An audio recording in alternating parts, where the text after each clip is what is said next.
So you've probably seen a lot of ads like this that advertise Gatorade as not only hydrating but full of electrolytes. You may be wondering, what are electrolytes and how are they important and what do they do? So first off, you need enough water in your body to make all of the cells work properly. And I think we all know that. That's one of the basics of life, is that we have to have water. But we can drink all the water that we want and then we'll fill up with water. But unless we have all these electrolytes, we're just going to pee them out. So what electrolytes do are that you can basically think of them as salts.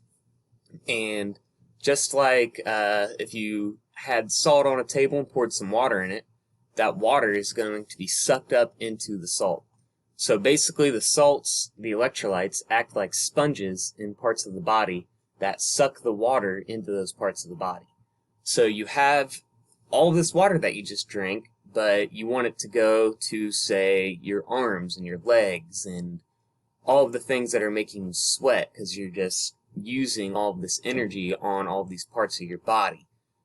And what the electrolytes does is, as you're drinking, the electrolytes are sucked up with the water, and it helps tell the water where to go. What Gatorade fails to tell us, though, is that usually we get enough electrolytes from our diet as long as you have a healthy diet. So those electrolytes aren't necessarily helping unless you're under an extremely strenuous situation and using a lot of water.